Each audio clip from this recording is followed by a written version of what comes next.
ازيكم عاملين ايه؟ اهلا وسهلا بيكم في فيديو النهارده. انا جوري. النهارده ان شاء الله هنعمل مع بعض فراخ مشويه محشيه رز. هعمل جنبها كام حاجه كده هوريها لكم برضو في الفيديو. اول حاجه هنا عندي البصله، حطيت لها ملح وفلفل اسود وحط لها كمان ورق لورا، وهقلبها شويه لحد ما تاخد لون. ايوه انا عايزاها تاخد لون مش تدبل دبلان، لاني عايزه طعم البصله هي ومتحمر. هنا عندي البهارات بتاعه الرز: كزبره وكمون وشطه وبهارات فراخ، معلقه كبيره بهارات فراخ، نص معلقه فلفل اسود، نص معلقه كزبره، وربع معلقه كمون، وطبعا الملح معانا اساسي. اقلبهم كده مع بعض لحد اما تحمر.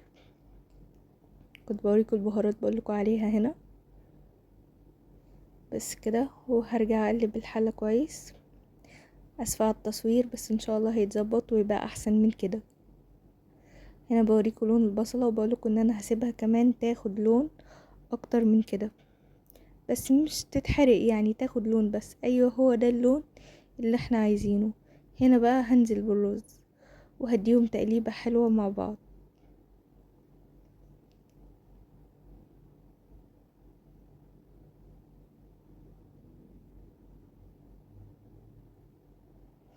نزلت بالرز وهقلبهم كويس مع بعض لحد ما الرزاية تحسوها ان هي متحمصة كده، عشان يبقى معانا الرز حلو ومفلفل، وكمان ياخد من طعم البصل وطعم البهارات اللي هنحطها له. حطيت هنا البهارات بتاعتي كلها مرة واحدة، ومنزلتش بالفلفل على البصل على فكرة، ان نزلت بيه لما ضفت الرز. لما حطيت البصلة حطيت بس ملح وورق لورا،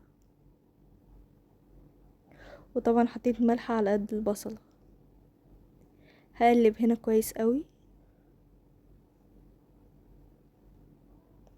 وبعد كده لما هنزل بالمية هنزل بحبة مية قليلين قوي، مش كأني بسوي الرز، لأ، هحط شوية صغيرين. عارفين شوية دول لما اللي بيبقوا على الرز لما بنوطي النار على الاخر ونسيبه يستوي، هما الشوية دول اللي انا هحطهم. يعني حاطة كوباية ونص رز، هحط بالظبط عليهم كوباية مية.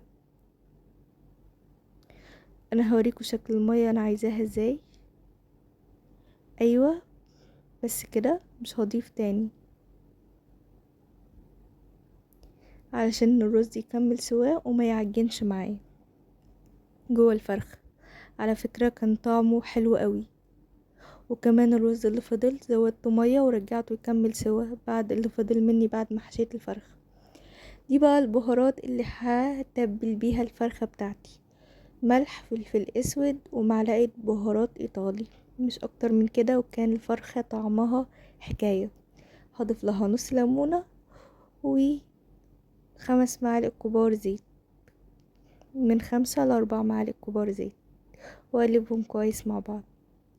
وطبعا الفرخة بخلي الجلد بنزع، يعني بيبقى فيه فاصل بين الجلد واللحم، وبدخل السكينة من جوه وبشرح اللحمة عشان التتبيلة تدخل جواها، وبحط التتبيلة دي بقى في الفرخة كلها من جوه ومن بره وبين الجلد واللحم.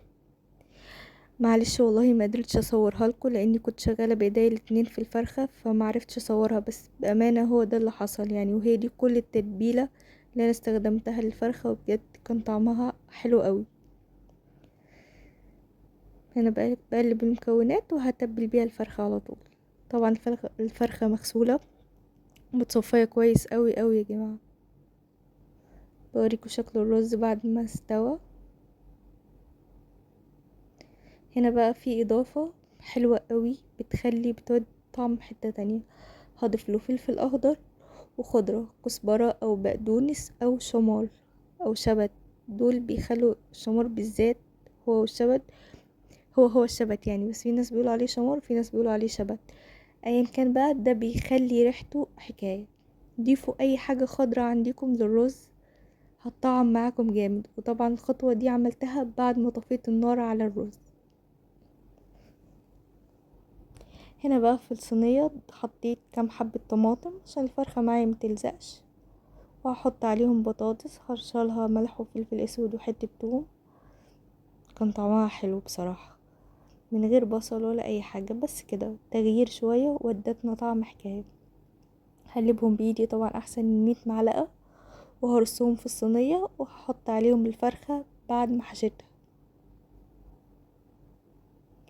وبدخل الفرخة طبعا على فرن سخنة بالشكل ده. كده هرص البطاطس، رصيت البطاطس، ودلوقتي بقى هنزل بالفرخة اللي انا حشيتها وتمام تبلاها وحشياها. نزلت بيها بالشكل ده وحاولت اقفل الرجلين على قد ما قدرت. دي حباية التتبيلة اللي فضلت هحطها كلها على وش الفرخة، هتديني لون حلو في الاخر.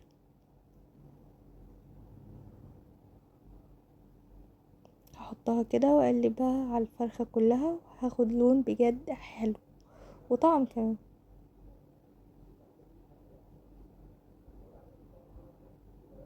وده ورق زبدة هغطي بيه الفرخة لحد ما تستوي، وبعدين هرفعها تاخد لون.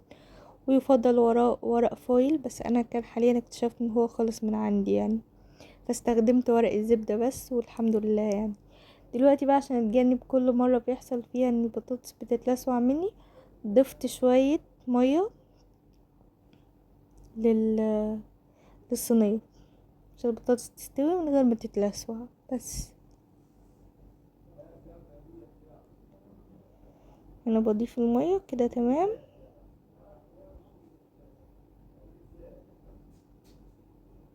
وغطيتها وهدخلها على فرن.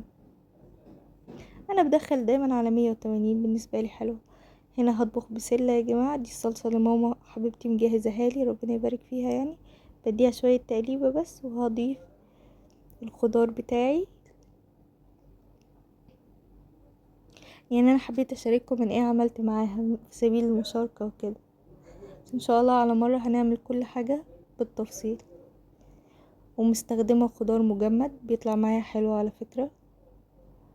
قلبتهم كده مع بعض، هديهم رشة ملح وفلفل اسود وكزبرة وكمون زي ما ماما بتحط، وبجد بيطلع احلى اكل. فلفل اسود وكزبرة.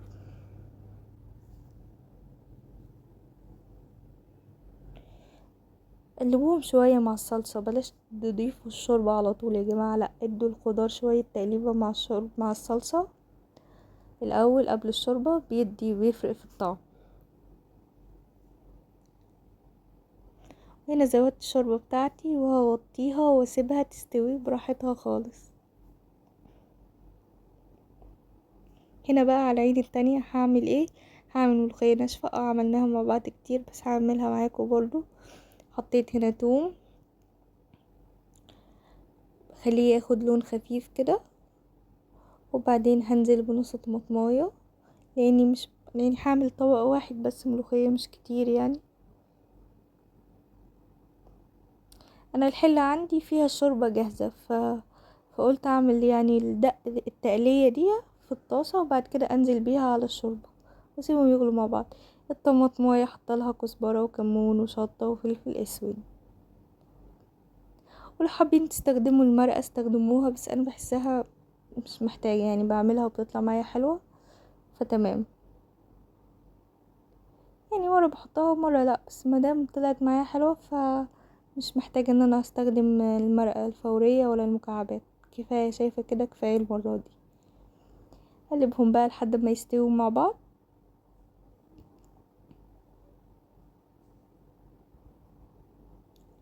حبة شطة لاني نسيت نحطها على الطماطم. بس كده الصلصة بتاعتي جاهزة ان انا احطها على الشوربة. وهنزل كل ده بالمعلقة، طبعا هسيب الكاميرا وهنزل كل ده بالمعلقة.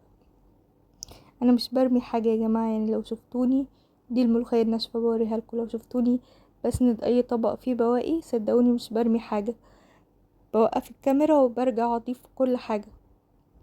دي الملوخية بقى بعد ما نزلت بيها شكلها كده وتحفة. بننشفها في بيتنا عند ماما على فكرة، ماما بتنشفها على طول كل سنة. تبقى احلى من الملوخية اللي بتتباع جاهزة. وادي إن بوريكم بقى بقية الرز اللي فاضل. بضيف له اهو، هضيف له كوباية ونص كمان مية، هضيف مية تاني وهحطه على النار يكمل سوا.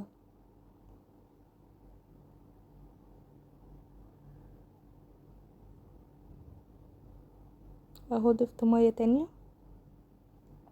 ويستوي بعدين براحته. كده الاتنين استووا، الرز ده والرز اللي جوه الفرخة، والاتنين كمان متفلفلين الحمد لله، مفيش حاجة معانا كده هتبقى معجنة.